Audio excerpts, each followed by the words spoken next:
మీ యజమానులు ఎవరు మీ వలన బాధపడకూడదు. మీ గురించి బాధపడుతూ వాళ్ళు మాట మాట్లాడకూడదు. మీ మీద బాధ పెట్టుకుని వాళ్ళు కన్నీరు కార్చకూడదు. జాగ్రత్త.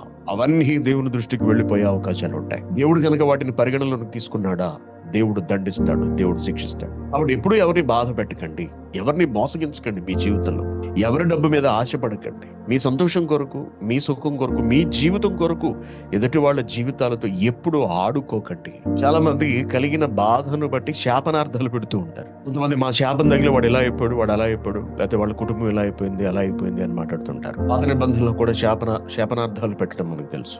భక్తులు, ప్రవక్తలు వీళ్ళందరూ కూడా. దేవుని బిడ్డలారా, అసలు ఒక వ్యక్తి శాపాన్ని ఎందుకు పెడతాడు? ముందు ఇది మనం ఆలోచించాలి. మనం ఎవరికైనా తీరని బాధను కలిగించినప్పుడు, వేదనను కలిగించినప్పుడు, వాడు ఏమీ చెయ్యలేని నిస్సహాయుడైతే కనుక వాడు శపిస్తాడు. అదే బలవంతుడు అనుకోండి, వాడు తిరగబడతాడు, కొడతాడు, లేకపోతే వాడు కూడా ఇబ్బంది పెడతాడు. అయితే ఏమీ చెయ్యలేని పరిస్థితుల్లో ఉన్నవాడు, ఆర్థికంగా బలహీనుడు, శారీరకంగా బలహీనుడు, లోకపరంగా అనగా ఎటువంటి పలుకుబడి లేదు, బలహీనుడు, అటువంటి వాడు ఏం చేస్తాడు? ఎదుటివాడి వల్ల కలిగినటువంటి ఇబ్బందిని బట్టి, తాను పొందినటువంటి దౌర్జన్యాన్ని బట్టి, తన మీద చూపించిన రుబాబును బట్టి, తన మీద జరిగినటువంటి కుతంత్రాలను బట్టి, కుట్రను బట్టి శాపనార్థాలు పెడతాడు. మనిషి శపించాడు, శపిస్తే జరిగిపోతుందా? జరగదండి. వాడు సర్వనాశనం అయిపోతాడు అన్నాడు ఒక వ్యక్తి. తనకు కలిగినటువంటి బాధను బట్టి, తనకు జరిగిన అన్యాయాన్ని బట్టి. వీడు అనంత మాత్రం చేత వాడు నిజంగా నాశనం అయిపోతాడా? వాడు వీడికి నిజంగా అన్యాయం చేశాడా, లేక అన్యాయం జరిగిందని వీడు భావిస్తున్నాడా? ఒకవేళ నిజంగా అన్యాయమే కనుక జరిగి ఉంటే, వీడేమో దేవుడు కాదు కదా, వీడన్న మాటను బట్టి ఎదుటివాడికి నష్టం కలగడానికి,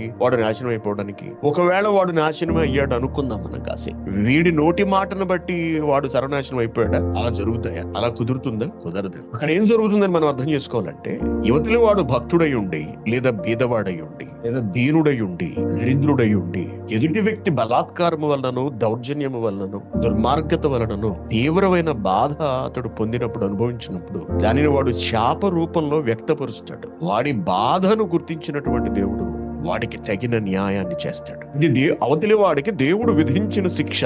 అటువంటి శిక్షను దేవుడు ఎప్పుడు విధిస్తాడు?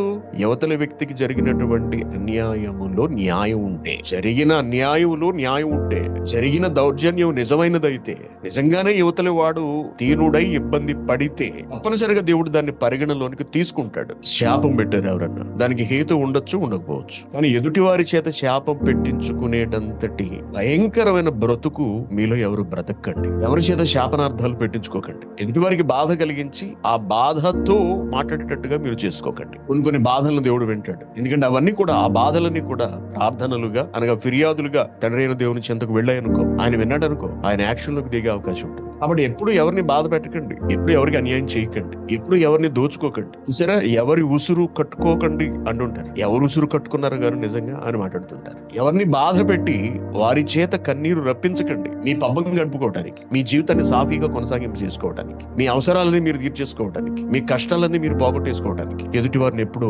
ఇబ్బందుల పాలు చేయకండి. మీ వల్ల ఎవరు ఎప్పుడు బాధపడకూడదు. ఈ నియమాన్ని మీ జీవితంలో మీరు పెట్టుకోండి. చాలా మంది ధనార్జనలో పడండి ఎదుటి వాళ్ళను చాలా ఇబ్బంది పెడుతూ ఉంటారు. డబ్బు సంపాదన అన్యాయంగా సంపాదించాలనుకుంటారు, మోసం చేసి డబ్బు సంపాదించాలనుకుంటారు, మోసం చేసి అబద్ధాలు చెప్పి డబ్బు సంపాదిస్తారు. మనందరికీ బాగా తెలుసు, ఈ దేశంలో ఎక్కువ మోసాలు జరిగేవి వీసాలు మరియు అక్కమాలు. ఓఐటీస్ అక్కమ్మ కొడతా డబ్బులు తీసుకుంటారు. డబ్బులు తీసుకుని వాళ్ళకి తెలియకుండా ఎప్పుడు కట్ చేస్తారు అక్క. పాపం వీళ్ళ అక్కమ్మ ఉందనుకుని ధైర్యంగా వెళ్ళి పని చేసుకుంటుంటారు. ఎప్పుడో పోలీసుడు ఆప్ చెక్ చేసినప్పుడు నిజం ఏంటో బయటపడుతుంది. ఇప్పుడు నిజంగా వాళ్ళు కన్నీళ్లు పెట్టుకుని అవతలి వాళ్ళను శపిస్తారండి. వీడు ఎప్పుడు సర్వనాశనం అయిపోతాడు, వీడు ఎప్పుడు మట్టి కొట్టుకుపోతాడు, నన్ను ఎంత బాధ పెట్టిన వీడు ఏమైపోతాడో, లేకపోతే ఇలా అయిపోవాలి, అలా అయిపోవాలి అని బాధతో మాట్లాడతారు. వాటి దేవుడు వింటాడు. అకామాల విషయంలో ఎన్ని మోసాలంటే ఈ దేశంలో. అలాగే కొందరు మధ్యవర్తులు అకామాలు కొట్టిస్తామని డబ్బులు తీసేసుకుని వాళ్ళు పరారైపోతారు. మరి కొందరు వీసాలు తీసేస్తామని డబ్బులు తీసుకుని వీసాలు తీయరు. పచ్చి మోసం అనమాట. వాళ్ళు బాగుపడిపోవాలి, వాళ్లకు డబ్బులు వచ్చేయాలి, మిగిలిన వాళ్ళు మాత్రం సర్వనాశనం అయిపోయినా వాళ్ళకి నష్టం లేదు.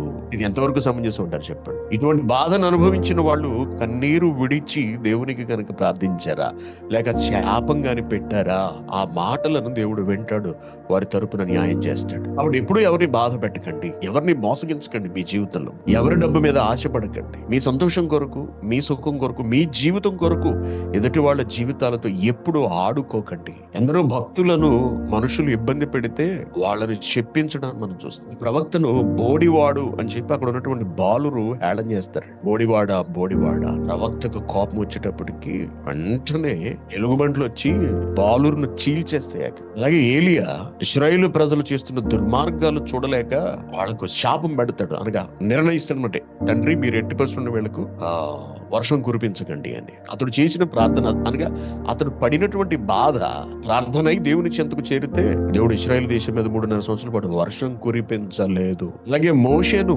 ఇప్పుడు ఉన్నటువంటి వాళ్ళు కోరహు సంబంధులందరూ కూడా ఇబ్బంది పెట్టారు. ఇప్పుడు దేవుడికి ప్రార్థిస్తాడు మోషే. ప్రార్థించినప్పుడు వాళ్ళందరినీ కూడా దేవుడు సంహరించాడని మనం చూస్తున్నాం. కాబట్టి ఎప్పుడు ఎవరిని బాధ పెట్టకండి, మీ దైవజనులను బాధ పెట్టకండి. మంచిది కాదు మీకు, మీ కుటుంబాలకు. నేను ఎప్పుడు చెబుతూ ఉంటాను ఈ మాట. ఈ మధ్యకాలంలో మరింత ఎక్కువగా చెబుతున్నాను. ఇన్ని దురాలోచనలు, కుట్రలు, కుతంత్రాలు, మోసాలతో వాక్యం చెప్పిన వాడిని ఏదో చెయ్యాలని, ఏదో సాధించేయాలని కనుక ప్రయత్నిస్తే అవి మనకే రివర్స్ అవుతాయండి. దేవుడు వాటన్నిటిని చూస్తూ ఉంటాడు. తగిన విధముగా దేవుడు స్పందించాడంటే చాలా ఇబ్బంది అయిపోతుంది మనం. కాబట్టి ఇప్పుడు ఎవరిని బాధ పెట్టకండి.